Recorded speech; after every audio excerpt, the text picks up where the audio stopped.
코로나19 신규 확진자가 주말인 어제도 1,300명대를 기록하는 등 닷새째 1,000명이 넘는 확진자가 나오고 있습니다. 4차 대유행 국면이 본격화하면서 내일부터 수도권의 거리두기 4단계가 시행이 됩니다. 확산세가 전국으로 퍼질 우려도 커지고 있는 상황, 코로나19 자세히 짚어보죠.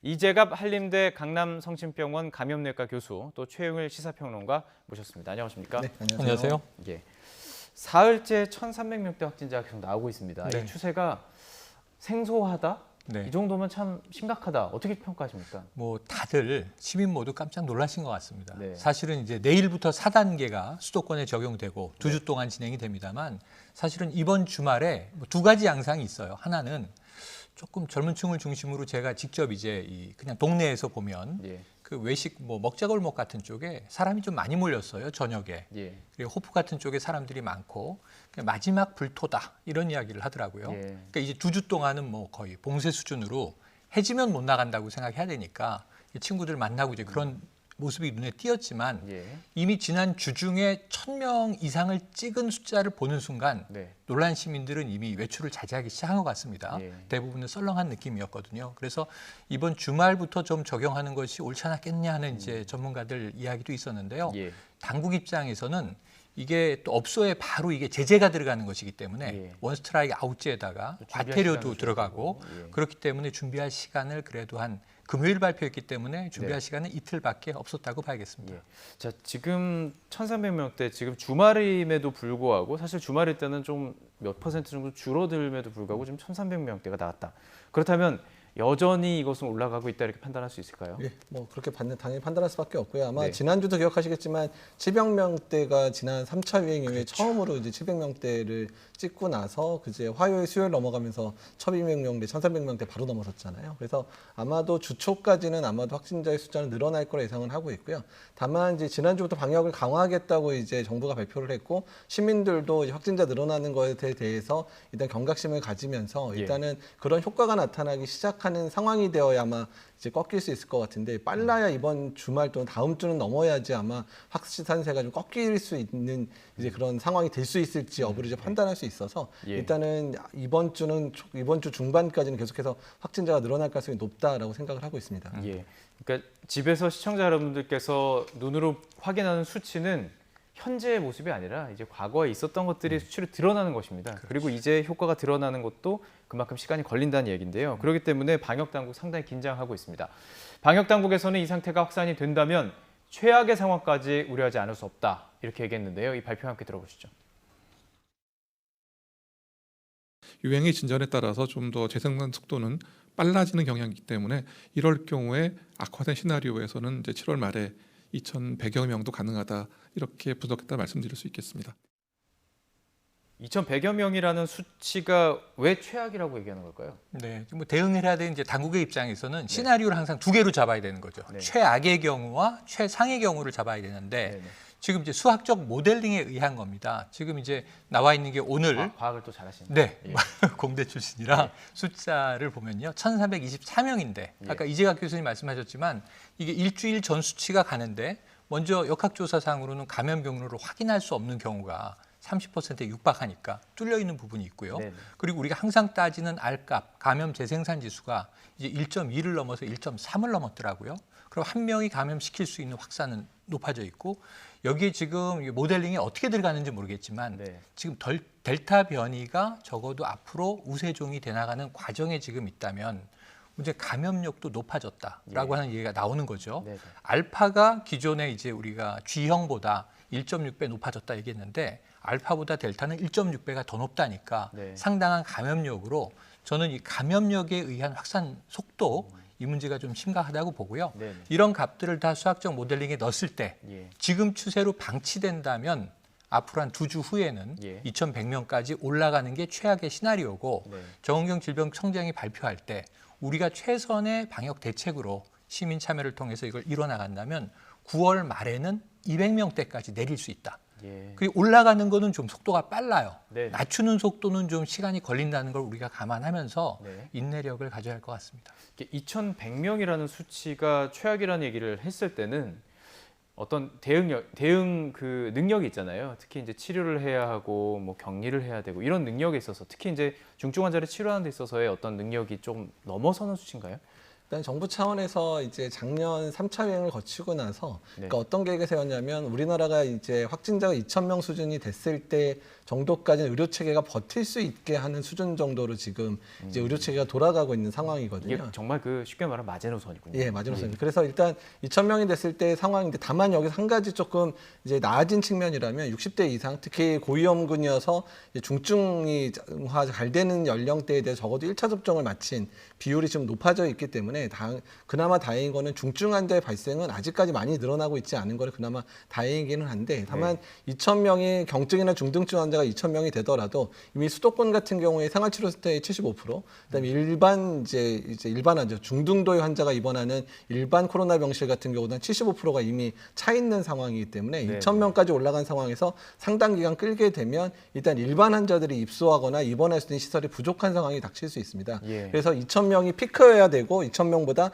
빨리 떨어지는 상황을 만들어야 이제 지금 입원하는 사람들이 열흘쯤 있다 퇴원하게 되잖아요. 네. 그러니까 적어도 그 퇴원하는 만큼 수준 정도만 해야지 이제 의료체가 감당이 가능한데 만약에 2,000명 이상으로 더 오랜 기간 가게 되면 일반 환자들 특히 폐렴이 발생해서 호흡곤란이 막 시작되는 그런 환자들이 집에서 이제 입원을 못하는 그런 상황들을 발생할 수 있기 때문에 지금의 이제 상황 관리 측면에 있어서는 이제 2,000명 정도 특히 이제 의료 체계는 절대수에 따라 확진자의 절대수에 따라서 이제 의료 체계는 움직일 수밖에 없기 때문에 이제 네. 그 상한선 2,000명을 잡은 거는 그런 거에 연유해서 된 부분입니다. 물론 이제 1차 접종자들이 위험군들이 맞았기 때문에 중증으로 갈 확률은 적어졌지만 쉽게 말하면 이렇습니다. 내 개인이 나나 혹은 내 주변에 있는 분이 내 사랑하는 분이 아픈데 2,000명이 넘어서게 되면 이 수가 확진자 수가 치료를 못 받을 수 있는 가능성이 있다는 점을 유의해 주셨으면 좋을 것 같습니다.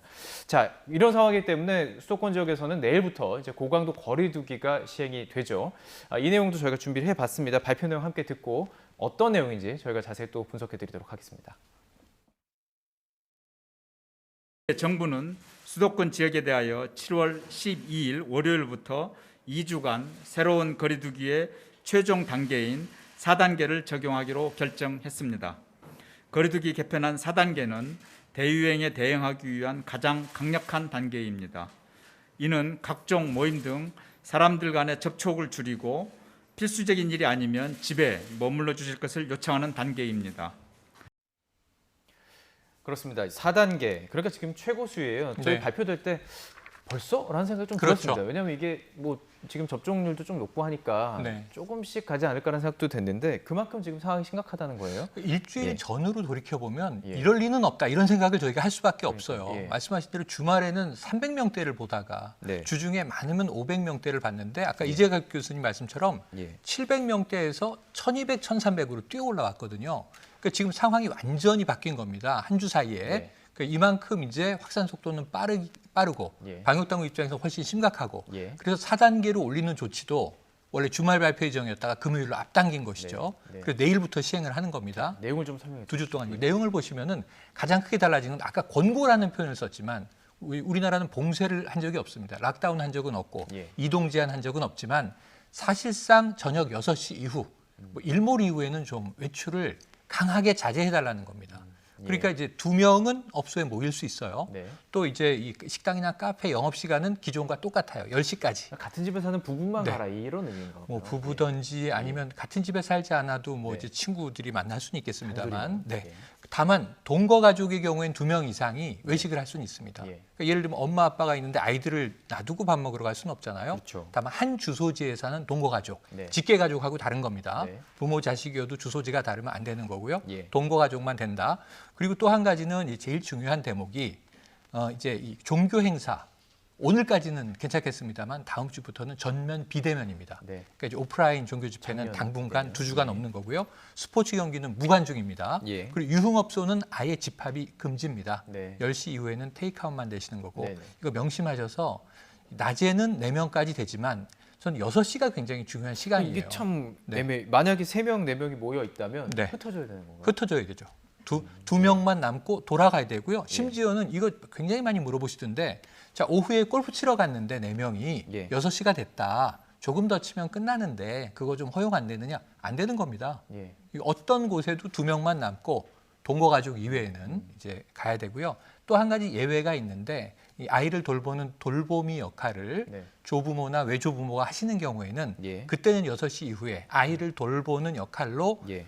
이제 참여할 수 있고요. 그리고 또는 가족이 아니어도 돌보미가 있을 수 있죠. 네. 그 경우에는 이제 예외가 허용됩니다. 그 6시 기준으로 해서 무조건 2명만 남기면 되는 거네요. 6시에는 흩어져야 되고 대신 무조건 흩어져야 2명만 남아 있어야 되는 거죠. 예. 뭐 대부분 다 같이 모였다면 예, 같이 그 시간에 집으로 돌아가겠습니다만 예. 굳이 남아야 한다면 2명 외에는 더 있을 수는 없다. 쉽게 말하면 예. 6시 이후에는 그냥 흩어져라. 예, 집에 가라는 겁니다. 예. 외출하지 마시고 집에 가라는 거고 여기서는 백신 인센티브 적용되지 않습니다. 예. 전 접종자니까 이 카운트 되지 않는 투명 인간 아닌가요? 아닙니다. 카운트 되고요. 예. 2명에 포함되고 직계 가족도 안 된다는 것도 명심하셔야 돼요. 그러니까 굳이 6시 전이니까 우리 모이자 이럴 필요도 지금 없는 것 없죠. 같아요. 지금 아, 굉장히 모이면 안 되는 중요한 거죠. 민감한 시기로 지금 네. 보입니다. 지금 저희가 백신 1차 접종률은 조금 높긴 하지만 네. 그래도 지금 뭐 접종을 하고 2차까지 맞춰야 이게 뭔가 면역이 확실해지는 것이고 그 시기가 지금 사실 이 시기예요.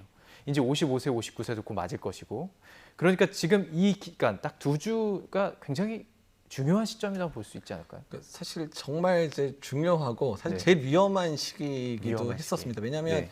그러니까 지금 20에서 50대에 대한 예방접종이 본격적으로 시작이 안 된 상황이었고요. 네. 그다음 60에서 70대의 어르신들 예방접종 먼저 진행했던 분들이 2차 접종까지 가려면 8월 넘어서 9월까지 가야 되는 상황이거든요. 그러니까 전반적으로 접종 자체가 약간 이제 뭐 접종을 이제 7월까지 뭐 6월까지 못 맞았던 분들에 대해서 이제 보완적인 접종만 시작되는 시기라 접종률이 올라가지 않은 시기였기 때문에 네. 사실 이 시기에 방역 완화 사인이 너무 강하게 되면 유행이 커질 거라고 많은 전문가들이 사실 예측을 예. 했었고 사실 그 조짐이 일주일 정도 나타났었던 거거든요. 그래서 사실 이 시기를 얼마나 잘 지내는지가 앞으로 하반기의 상황에서 상당히 중요할 거라고 예측이 됐었는데 뭐 언제나 그렇지만 이제 당해봐야 우리가 이제 그런 깨닫는 상황들이 또 됐기 때문에 아쉬운 상황들이 어떻든 이제 시작이 됐기 때문에 지금 이 상황을 얼마나 안정적으로 유지하느냐. 그래서 이제 7월 말부터 시작되는 50대 이상의 접종이 순탄하게 이루어질 수 있도록. 그래서 9월 초까지 대부분의 이제 50대에서 이제 20대까지의 접종들이 뭐 1차 접종까지 맞추고 9월 말 되면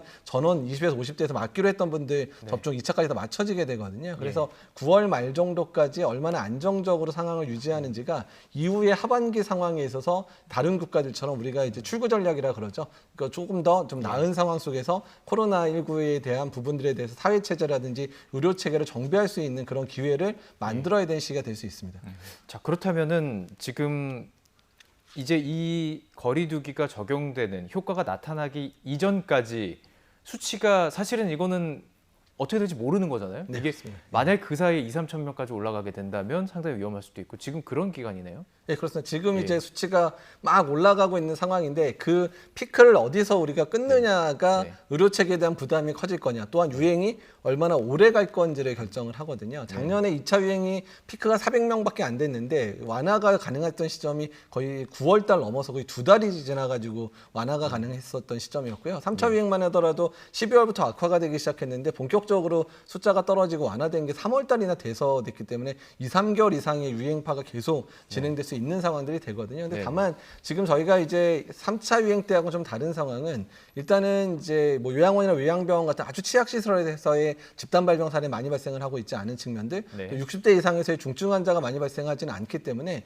그러니까 확진자 숫자를 급격하게 낮추지 못하더라도 피크만 어느 수준에서 유지해서 꺾기만 하더라도 안정권으로 넘어갈 수 있는 상황들을 마련하고 의료 체계의 붕괴를 막을 수 있거든요. 네. 그래서 그러니까 지금 그 시기 앞으로 1, 2주 사이에 그 상황을 만들 수 있느냐가 앞으로의 유행 상황이 상당히 중요한 부분일 것 같은데요. 예. 일단은 지금 그 부분을 기대하고 있는 상황입니다. 시기는 어떻게 보세요? 지금 4단계를 발령한 시기가 지금 네. 뭐 많은 전문가들이 위험한 시기다라고 예측을 했음에도 예. 불구하고 강력한 거리두기를 할 수 없었던 이유가 분명히 있었습니다. 네, 그럼요. 그 시기는 일단 어떻게 제일 큰 적절하다고 거는 경제 문제가 예. 정부 입장에서는 이게 코로나가 시작된 이후 지금까지 1년여 동안 경제와 방역 이 두 가지가 계속 트레이드오프 관계에 있었지만 네. 사실 최근에 와서 지난해 K방역이 성공했던 것은 경제가 방역이다. 방역이 경제다. 방역을 빨리 잘해서 그래서 소상공인들이 지금 정말 울상을 짓는 분들이 그러니까요. 있고요. 네, 그 맞습니다. 심경은 뭐라고 대변할 수가 없을 정도로 참담한데 그럼에도 불구하고 인터뷰를 하시는 일부 소상공인 중에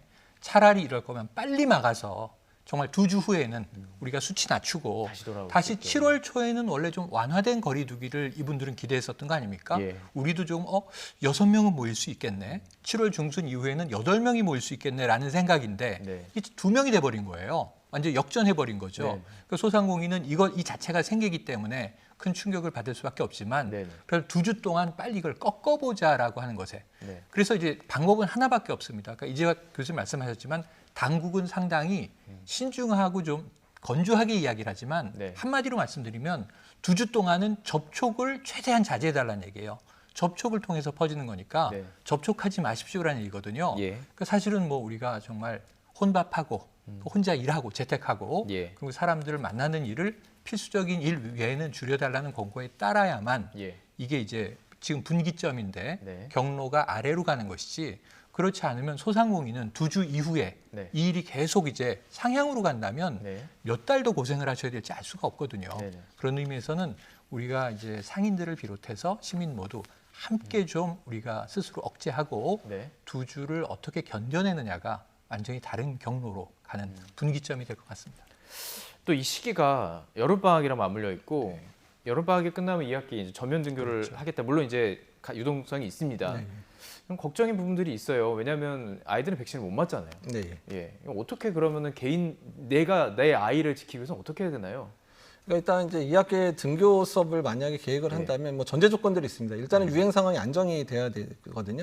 그러니까 지역사회 유행이 많아지면 당연히 아이들 사이에서의 유행도 커지게 되고요. 또 최근의 경향이 뭐냐면 60대 이상의 발병률은 줄고 있는데 오히려 이제 청소년들의 발병이 조금씩 상대적으로 이제 그 퍼센트가 조금씩 증가되는 상황들이 있는데 우리나라만 그런 게 아니라 전세적으로 다 비슷한 상황들을 보이고 있습니다. 그래서 이제 7월, 8월에 이제 어떤 상황을 만들어야 되냐면 일단 유행 상황 안정화시켜야 되는 부분들하고 예. 두 번째는 아이들한테 전파를 시키는 부분들이 대부분 어른들이거든요. 그러니까 어른들, 특히 학부모들이나 아이를 둘러싸고 있는 그런 보육원 하시는 분들의 예방접종이 충분히 끝나야지 되는 상황이라 학부모들에 대한 예방접종 엄청 강조해서 이제 8월에서 8월까지 접종을 계속 하게 만들어야 되는 상황이고요. 네. 그다음에 유행 상황이 지속되더라도 학생들의 수업권이라든지 학력 격차를 예방하기 위해서 좀 과감하게 등교 수업은 계속 진행을 해야 될 거라고 많은 교육 전문가들이 얘기를 하고 있는데 그렇다 그러면 학교를 사회가 보호해야 되거든요. 네. 그러니까 아이들이 감염되지 않게 뭐 학원이나 이런 곳들이 이제 감염이 진원지라가 된다면 학원은 비대면으로 바꿔준다든지 네. 아니면 이제 아이들이 유행 상황이 많이 꺾이지 않은데 등교 수업을 강행을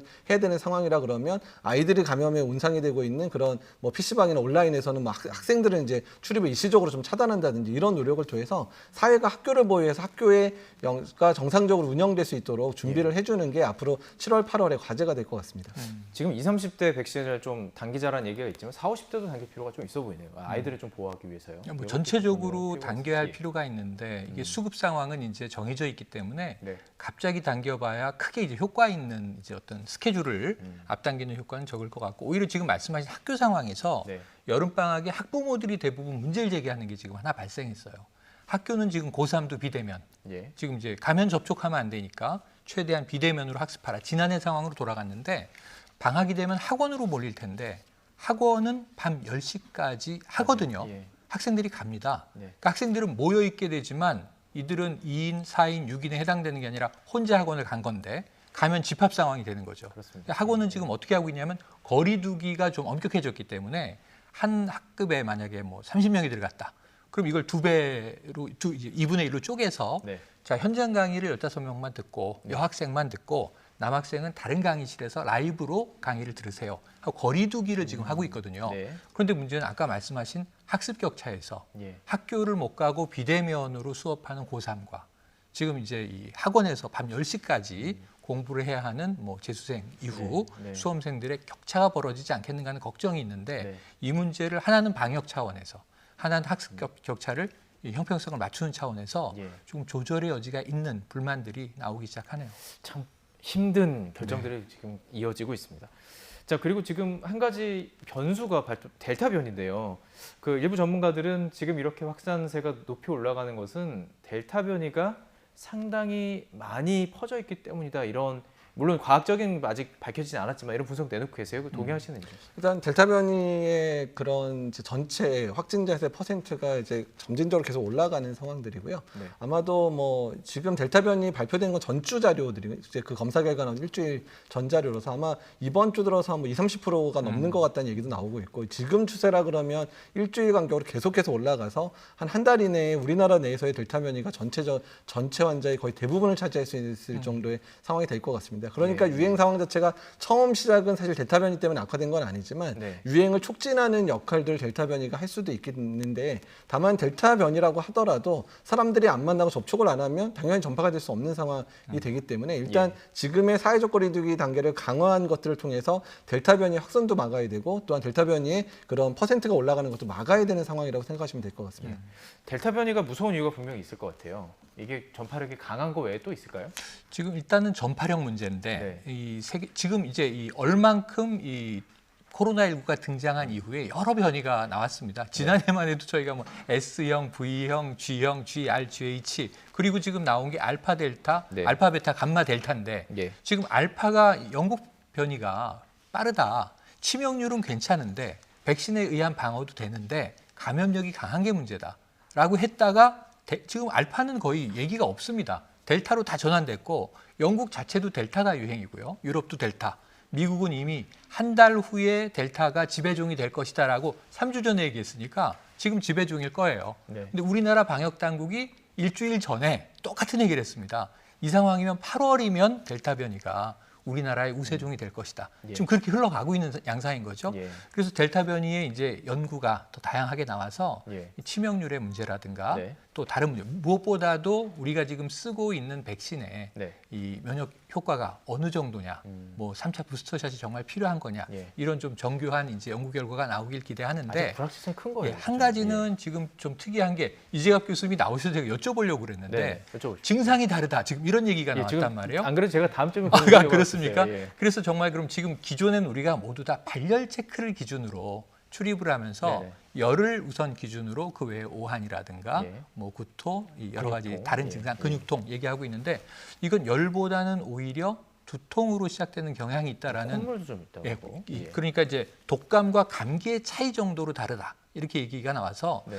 이걸 좀 믿고 우리가 예. 이제 검토할 필요가 있는 것인지가 궁금하더라고요. 증상이 좀 다른 건가요, 지금? 근데 사실은 이제 그 증상들이라는 게 어차피 호흡기 증상 또는 우리가 이제 감기에 걸렸을 때 나타나는 초기 증상들이어서 사실 환자를 직접 보는 의료진 입장에서는 그 증상만 가지고 이게 델타인지 아닌지 전혀 구분할 방법이 전혀 없습니다. 그러니까 일단은 그냥 이제 우리들이 지금까지 가져왔던 기준 자체는 인정을 해야 되는데 지금은 특히 또 20대에서 50대에서 주로 발생을 하고 있어서 무증상 감염자도 상당히 많고 매우 증상이 애매하거나 모호한 상태의 증상이 있는 분들도 많기 때문에 이런 상황 속에서는 조금이라도 증상이 있는 분들에 대해서 검사를 늘려가지고 확인을 해서 그분들이 실제 감염자냐 아닌자를 확인할 수밖에 없고요. 예. 사실 델타인지 아닌지는 실제로 그 바이러스에 대한 시퀀싱 결과까지 나와야 되기 때문에 네. 진단 당시에는 확인도 안 되거든요. 네. 일단은 지금은 확진되는 사람 빨리 확인하고 격리하는 상황으로 가고 델타 변이의 부분들은 유행 상황에 대해서 이제 얼마나 이게 영향을 주는지를 따져서 방역적인 차원에서의 접근 방법을 바꾸는 용도로 써야지 증상만 가지고 판단하고 이런 상황들을 만들어서는 안 될 것 그럼 같습니다. 이제는 이런 거예요. 뭐 예전에는 좀 기침 좀 나오고 콧물 좀 나오는데 열이 안 나. 그럼 검사 안 하셨던 분이 있다면 그렇죠. 이제는 검사를 다 받아야 되는 맞습니다. 상황인 겁니다. 네, 증상의 맞습니다. 범위가 넓어지기 때문에. 네. 자, 그렇다면 이 델타 변이를 막을 수 있는 방법은 예방밖에 없는데 네. 백신이잖아요. 백신이 지금 물론 이제 연구가 되고 있고 뭐 괜찮다고 하지만 화이자 같은 경우는 이게 떨어졌잖아요, 예방률이. 네. 그러다 보니까 좀 걱정이 되는 거거든요. 어떻게 보십니까, 이거는? 그러니까 일단 백신 접종의 효과와 관련해서는 이제 두 가지 부분을 고려해야 되는데 네. 우리가 일단 대부분 많은 분들이 예방 효과에 많이 이제 치중을 하고 계신데 예방 효과는 일단 1차 접종만 하면 한 30% 내외다. 그리고 연구 결과는 2차까지 맞으면 뭐 화이자는 87%, 그다음에 아스트라제네카는 59% 정도 되는데 이스라엘의 결과를 보게 되면 60%까지 떨어진다고 하고 예. 돼 있는데 다만 영국이나 이스라엘이나 공통적으로 얘기하는 건 뭐냐면 입원을 해야 된다든지 또는 중증 환자에 대한 예방 효과는 아스트라제네카나 화이자는 다 90% 이상 유지된다고 하고 있기 때문에 일단 네네. 접종 완료가 상당히 중요하다. 그리고 접종 완료된 상황에서 일단 감염은 될 수 있지만 중증 환자를 막는 효과는 남아 있으니까 어떻든 간에 백신 접종은 계속 맞춰야 된다라는 게 맞고요. 예. 다만 부스터샷과 관련된 부분들은 일단은 2차 접종까지 충분히 마친 상황에서는 중증 진행은 안 하는데 네네. 근데 다만 시간이 지나면 지날수록 그 그 효과는 떨어질 수 있으니까 예. 그 시기에 대해서는 현재 논의가 필요한 상황이지만 현재 부스터샷을 당장 맞아야 되는 상황들까지는 아니라는 거고요. 예. 그래서 우리나라 같은 경우는 접종이 2월부터 시작됐기 때문에 아직 기간이 길지는 않거든요. 그렇기 때문에 우리나라는 지금 현재 백신 접종 속도를 좀 빨리 할 수 있는 방법들, 접종 완료를 좀 더 당길 수 있는 여러 가지 방법들을 고안할 필요가 있고 그 중에 한 가지 방법이 이제 뭐 교차 접종이라든지 이런 것들을 조금 더 과감하게 사용해서 할 수 있는 방법들이 그나마 좀 7월이나 8월에 있을 수 있다 정도로 이해를 하시면 될 것 같습니다. 예. 뭐 물론 다 아시겠지만 부스터샷이라는 것은 2차까지 맞았는데 혹시 모르기 때문에 하나 더 맞는 그렇죠. 이거를 좀 설명을 좀 드리도록 하겠습니다. 자, 그렇다면 이제 마지막 질문이 될 것 같은데요. 네. 지금 뭐 매번 긴장하고 중요한 순간이긴 하지만 네, 네. 이제 백신 접종률이 높아지는 이 시기가 참 중요할 것 같습니다. 그렇죠. 정말 이 코로나에게 이기기 위한 어떤 게 지금 관건이 될 거라고 보세요? 일단은 아까 예방 효과는 떨어졌다. 백신이 이야기를 했지만 그것을 보완할 수 있는 유일한 방법은 방역이에요. 우리가 지금까지 백신을 뭐 늦게 맞췄다, 뭐 수급에 문제가 있다 이야기를 하면서도 세계적인 상대적인 차원에서는 상당히 우수하게 견뎌낼 수 있었던 거, 네. 경제가 그나마 견고함을 버틸 수 있었던 것은 저는 방역의 효과, 방역 우리 자체가 국민의 경제였다. 힘인 거죠. 예. 근데 이 방역은 국민 참여거든요. 예. 물론 정책 당국도 잘해야 됩니다만 국민 참여 없이는 이루어질 수 없는데 지금은 2주 동안은 정말 스스로 저부터 내일부터 꼭 필요한 일만, 필요한 외출만, 필요한 사람만 만나는 네. 그러한 이제 자기 스케줄 관리를, 자기 관리를 해야 되겠구나. 근데 이걸 모두가 공동체적으로 해야 효과가 있는 거지 네. 나만 잘한다고 되는 건 아니란 말이죠. 네네. 그래서 우리가 우리라는 인식을 좀 함께 하고 예. 지금 우리가 세 차례의 위기를 잘 넘겨왔습니다. 예. 근데 아까 이재혁 교수님 말씀한 것처럼 사람이 경험하지 못하면 아니해져서 그래 1년여 했는데 이제 방역은 몸에 뱉겠지. 근데 또 다른 국면이 왔단 말이에요. 처음 보는 숫자를 우리가 보고 있어요. 네. 근데 이 경로에서 2천은 보지 말아야 되는 거 아니냐. 우리가 적어도. 예. 그럼 우리가 한번 또 졸라매고 2주를 견뎌나가서 이걸 기존에 우리가 안심하던 수준 적어도 500명대 아래로 떨어뜨릴 수 있다면 예. 델타 변이도 똑같은 방법으로 우리 극복할 수 있다는 자신감이 생길 거고 네네. 그다음에는 이제 방역 당국의 바라기는 백신의 이제 접종 속도를 높여달라. 예. 사실 내일 제가 신청할 수 있는 날이거든요. 예. 만 55세 이상부터가 그러네요. 내일 신청이고 7월 26일 이후부터 접종 날짜를 맞게 되는데 네. 그럼 저는 7월 말이나 8월 초에 맞게 돼요. 1차를 맞게 되겠죠. 화이자나 모더나니까 그럼 화이자 기준으로 보면 3주 후 8월에는 제가 이제 2차 방역이 끝나는 거예요. 그 다음은 이 50대 초반부터 55세에서 59세. 예, 만 19세까지를 기다려야 되는데 예. 그다음에 전 또 숙제가 생겼어요. 어린이 청소년도 맞춰야 되는 거 아니냐. 이미 그런 국가도 나왔으니까 네. 전 우리도 따라갈 거라고 본다면 집단 면역의 수준에 도달해도 자 그럼 우리 어린이 청소년도 맞추자. 안전하게. 네. 거기에 대한 고민을 또 올 여름부터 다시 시작해야 되니까 예. 바이러스의 싸움은 끝이 없어 보입니다만 그렇습니다. 우리가 네. 한 단계 한 단계 극복해 나가는 수밖에 없어 보입니다. 코로나는 사정을 봐주지 않죠. 그렇습니다. 예, 무조건 상황을 보고 본인들이 계속 접할 수 있는 걸 해나가기 때문에 우리가 사정을 보지 않고 막아야 되는 것 같습니다. 네, 이재갑 한림대 강남성심병원 감염내과 교수 그리고 최영일 시사평론가와 함께했습니다. 말씀 고맙습니다. 네, 감사합니다.